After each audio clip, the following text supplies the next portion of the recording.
Hello everyone, I hope you all are doing good. एक बहुत common problem आप लोग फेस करते हो। जब भी आप कोई ट्रेड करते हो तो वो इमीडिएटली मूवमेंट नहीं दिखाता, या कोई स्टॉक आप परचेज करते हो उसके बाद में वो काफी टाइम तक साइडवेज रहता है, आप एग्जिट कर देते हो परेशान होके। और जब आप एग्जिट करते हो तब उसमें मोमेंटम आना शुरू होता है। मोमेंटम का मतलब बेसिकली ये होता है कि जिस डायरेक्शन में आप ट्रेड कर रहे हो उस डायरेक्शन में स्टॉक का प्राइस एक अच्छे स्पीड के साथ में मूव करे, दैट इज मोमेंटम। इसका सॉल्यूशन ये है कि हम स्ट्रेंथ चेक करें। जिस भी सिक्योरिटी या अंडरलाइंग एसेट में आप ट्रेड कर रहे हो, भले ही वो स्टॉक हो, कमोडिटी हो, ऑप्शंस हो या क्रिप्टो करेंसी हो, कुछ भी आप जो भी ट्रेड करो उसमें स्ट्रेंथ है या नहीं है इसको चेक करना बहुत ज्यादा जरूरी है। और ये हमको समझता है आरएसआई की हेल्प से, that is relative strength index. RSI को मैं पिछले 4 से 5 सालों से यूज कर रहा हूँ, तो आपके लिए भी आरएसआई समझना जरूरी है ताकि आप उन्हीं स्टॉक्स में एंटर करो जिसमें मोमेंटम बना हुआ है। आरएसआई बेसिकली एक ऑसिलेटर है जिसका वैल्यू 0 से 100 के बीच में होता है। जितना ज्यादा आरएसआई का वैल्यू होता है पर्टिकुलर स्टॉक में उतना ज्यादा स्ट्रेंथ दिखाई देती है। आपको मैं दिखा देता हूँ इसको कैसे प्लॉट करना है। आपको बस इंडिकेटर पे जाना है और आरएसआई ढूंढ के उस पर क्लिक करना है, तो आपके चार्ट पे आरएसआई लग जाएगा। हर ब्रोकर के प्लेटफॉर्म पे आरएसआई ऑलमोस्ट अवेलेबल होता ही है। इसमें हमको सेटिंग में थोड़ी सी चेंज करना है। यहाँ पे आप सेटिंग में जाओगे, मैं ट्रेडिंग व्यू यूज कर रहा हूँ फिलहाल। आरएसआई बेस्ड मूविंग एवरेज जो होता है उसका मुझे रिक्वायरमेंट नहीं है। कुछ ब्रोकर्स के प्लेटफॉर्म में ये नहीं भी दिखता, तो हमको वैसे भी इसका रिक्वायरमेंट नहीं है, तो मैं इसको हटा रहा हूँ। आरएसआई का अपर बैंड जो 70 है उसको करूंगा 60, और लोअर बैंड जो 30 है उसको करूंगा 40। अब ये अपर बैंड और लोअर बैंड के वजह से क्या हुआ, आरएसआई 3 पार्ट में हमारा डिवाइड हो गया है। पहला पार्ट है आरएसआई 0 to 40, सेकेंड पार्ट है आरएसआई 40 to 60, और थर्ड पार्ट है आरएसआई 60 एंड अबव, या 60 से लेके 100 तक।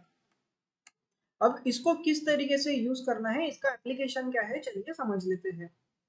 नीचे आप देखोगे मेरा आरएसआई इंडिकेटर लगा हुआ है।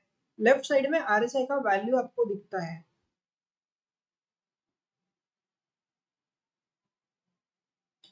जितना ज्यादा स्ट्रेंथ उतना ज्यादा आरएसआई का वैल्यू, और ट्रेंड उतना स्ट्रांग होता है। इसलिए जब भी आरएसआई 60 के ऊपर होता है तो हमारे लिए ये एक बुलिश सिग्नल होता है। उसी तरीके से जब आरएसआई 40 के नीचे आ जाता है तो ये एक बियरिश सिग्नल होता है, ये हमको बियरिश ट्रेंड दिखाता है। और जब आरएसआई 40 और 60 के बीच में रहता है तो मार्केट जनरली साइडवेज रहता है। अब अगर आपको एक सिंपल और इम्पोर्टेंट मंत्रा दूं, तो सिर्फ उन ट्रेड्स को आप फिल्टर आउट कर दो जिनमें आरएसआई 40 और 60 के बीच में है, तो आप साइडवेज ट्रेंड से बच जाओगे। ऑप्शन बाइंग में तो आपको ये इतना ज्यादा हेल्प करेगा क्योंकि जब आप ऑप्शन बाय करते हो तो उसमें तुरंत मोमेंटम आना जरूरी होता है। अगर आपका डायरेक्शन सही है लेकिन इमीडिएट आपने जिस डायरेक्शन का ट्रेड लिया है उधर मोमेंटम नहीं मिले, तो ऑप्शन में थीटा डी के होने की वजह से लॉसेस होते हैं। तो ये आरएसआई आपको ऑप्शन बाइंग में भी बहुत ज्यादा हेल्प करेगा।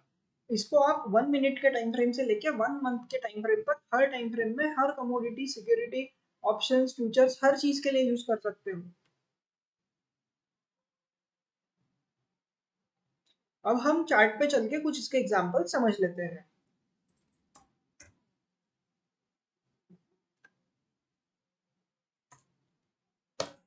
ये मैंने एचडीएफसी एएमसी का मंथली चार्ट ओपन किया है। अब यहाँ पे आप देखोगे तो ये मई 2023 का कैंडल है। मंथली कैंडल क्लोज हुआ तो आरएसआई 60 के ऊपर क्लोज हुआ, और प्राइस ने अगले 13 महीनों में ऑलमोस्ट 140% का रिटर्न दिया, मतलब स्टॉक 2.5 गुना हुआ। डेली चार्ट पे अगर कुछ एग्जांपल्स आपको देखने हैं,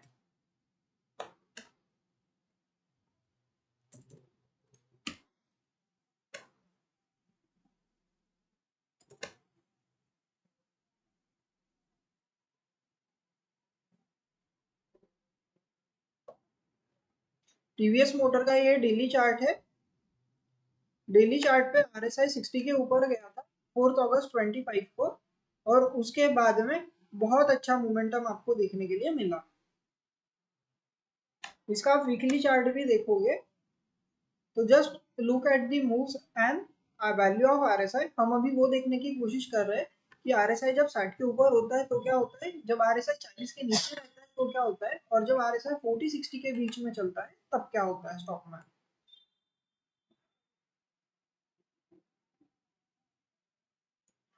अब यहाँ पे RSI 60 के ऊपर क्रॉस करता है मई 23 में, जब स्टॉक का प्राइस है ऑलमोस्ट 1200 रुपए के आसपास, और वहां से कंटिन्यूअस एक अच्छा रैली आपको मिलता है, स्टॉक डबल हो जाता है।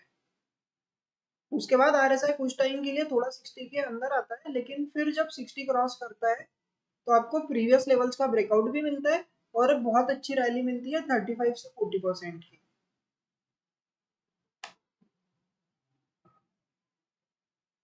जब RSI 60-40 के बीच में आ जाता है तो स्टॉक साइडवेज हो जाता है, यहाँ पे कंसोलिडेशन जोन में चला जाता है।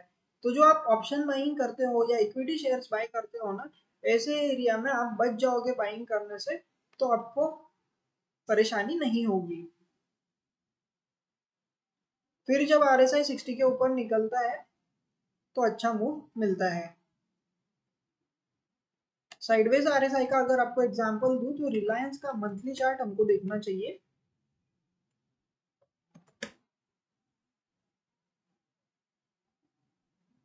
लुक एट दिस, ये रिलायंस का मंथली चार्ट है, जिसमें आप देखोगे तो RSI मंथली में 60 के नीचे आया 2 जून 2008 में। उसके बाद RSI 60 क्रॉस किया सीधा 2017 में, बीच में एक कैंडल क्लोज किया था ऊपर, लेकिन फिर से 60 के अंदर आ गया था। ये पूरे रेंज का ब्रेकआउट हुआ, और उसी टाइम पे RSI मंथली में 60 क्रॉस किया है 2017 में। ऑलमोस्ट 10 साल तक इसका RSI 60 और 40 के बीच में था, और स्टॉक का आप हाई देखोगे 280 रुपीज के आसपास है, और लो है 100 रुपीज के आसपास। मतलब रिलायंस इंडस्ट्रीज जैसा स्टॉक 100 से 280 रुपए के बीच में 10 साल तक अटका रहा। लॉन्ग टर्म इन्वेस्टिंग करने से वेल्थ बनती है, अच्छा पैसा बनता है, लेकिन उसके साथ में जिस स्टॉक में आप हो उसमें स्ट्रेंथ होना भी बहुत ज़्यादा ज़रूरी है। अगर कंपनी बहुत अच्छी रही लेकिन उसमें स्ट्रेंथ नहीं है तो आपका पैसा नहीं बनेगा। अगर रिलायंस में ये एरिया में कोई इन्वेस्ट करता तो 10 साल तक किसी का कोई रिटर्न नहीं बना, और जब RSI 60 क्रॉस किया स्टॉक में स्ट्रेंथ आया तो अगले 3 सालों में 3-4 गुना स्टॉक हो गया। इसलिए आप जो भी इन्वेस्टमेंट्स कर रहे हो, ट्रेडिंग कर रहे हो, चाहे आप इंट्राडे ट्रेडिंग करो, स्विंग करो, पोजिशनल करो या इन्वेस्टमेंट्स करो, आप जिस भी तरीके का ट्रेडिंग करते हो, आपके एसेट में स्ट्रेंथ होना ही चाहिए। अगर शॉर्ट कर रहे हो तो वीकनेस होना चाहिए, RSI 40 के नीचे होना चाहिए। अगर लॉन्ग कर रहे हो तो RSI 60 के ऊपर होना चाहिए, स्ट्रेंथ होना चाहिए।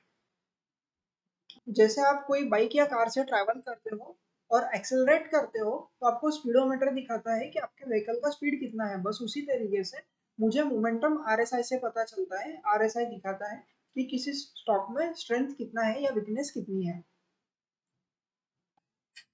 ये HAL का डेली चार्ट है।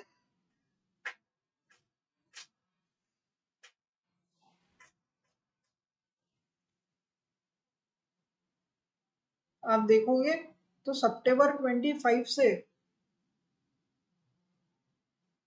मार्च 26 तक, मतलब इन 6 महीनों में सितंबर से लेकर मार्च तक RSI 60 के ऊपर गया ही नहीं। आप शायद ये स्टॉक दिखते भी थे तो परचेस नहीं करते अगर आपको RSI की जानकारी होती थी तो। और जब RSI 40 के नीचे आया तो शार्प फॉल स्टॉक ने दिखाया है। 5-6 दिनों में, 7 दिनों में 10% गिरा है। इसी तरीके से जब RSI 40 के नीचे आ जाता है तो स्ट्रॉन्ग बेयरिश मूव मिलने का चांसेस होता है, जब 60 के ऊपर चला जाता है तो स्ट्रॉन्ग बुलिश मूव मिलने का चांसेस होता है। एक इंटरेस्टिंग स्टॉक मैं आपको दिखाता हूँ, यस बैंक। इसका हम मंथली चार्ट देखते हैं और चेक करते हैं क्या टॉप के पास में इसने हमको एग्जिट का सिग्नल दिया था या नहीं दिया था RSI ने।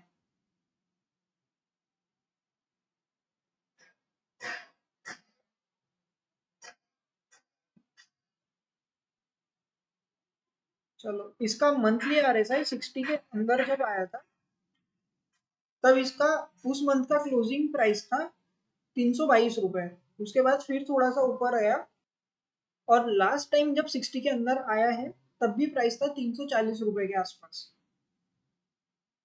और आज स्टॉक चल रहा है 20 रुपए पे।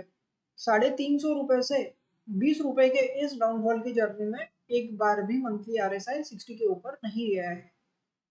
तो अगर हम ये चीज देखते, हमको समझता, तो ना हम एवरेज करते, ना होल्ड करके रखते, और ना इसलिए खरीदते कि स्टॉक का प्राइस बहुत कम हो गया, अब परचेस कर लो, फिर बढ़ गया तो बहुत रिटर्न बनेंगे। अब आपको सिर्फ एक एक्सरसाइज दे रहा हूँ, आपने पिछले जो भी रिसेंट ट्रेड्स किए होंगे उनमें जाके एक बार आरएसआई चेक करना। इंट्राडे एग्जांपल अगर मैं आपको दिखाऊं तो निफ्टी का 5 मिनट चार्ट पे हम चलते हैं।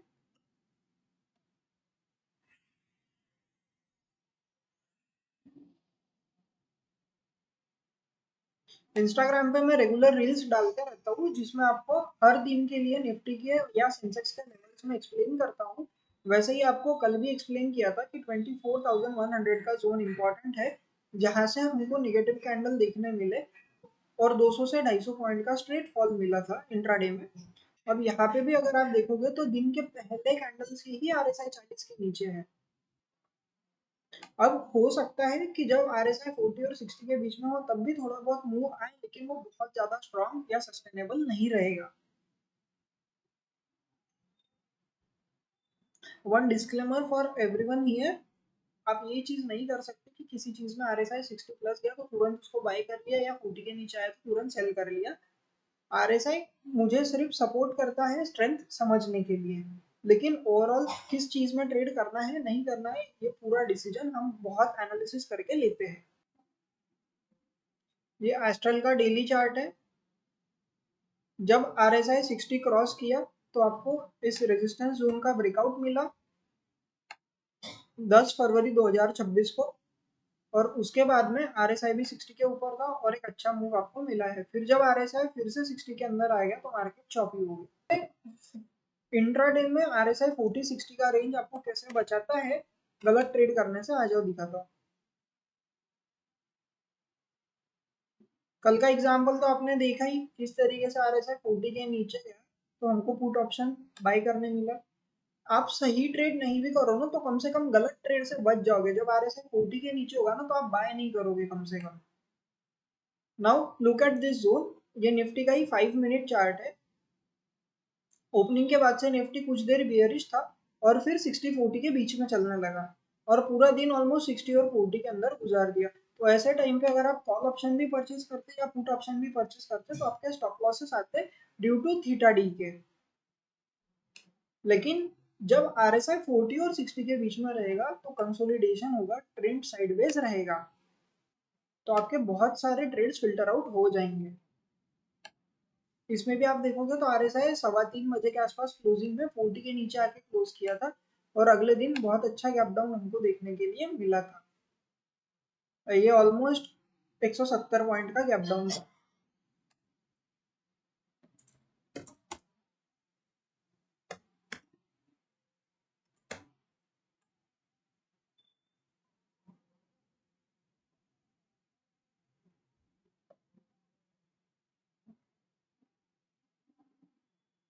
ये बॉश का डेली चार्ट है।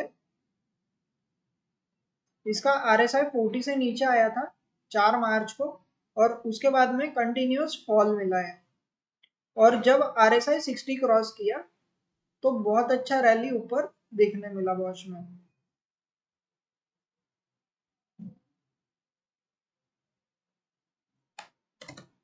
अदानी का एक चार्ट देख लेते हैं। ये अदानी एनर्जी का डेली चार्ट है। रेजिस्टेंस जोन से ब्रेकआउट मिलता है, आरएसआई 60 के ऊपर क्लोज होता है, और वहां से आज स्टॉक सिर्फ 11 ट्रेडिंग सेशन में 30% से ज्यादा के रिटर्न दे चुका है। ऐसे ही हमने एक स्टॉक रिकमेंड किया था अपोलो, टेलीग्राम चैनल में हम रेगुलर रिकमेंडेशंस देते हैं। इसमें भी आप देखोगे तो जब आरएसआई 60 के ऊपर आया तो स्टॉक ने 6 दिन में 40% से ज्यादा का रिटर्न दिया।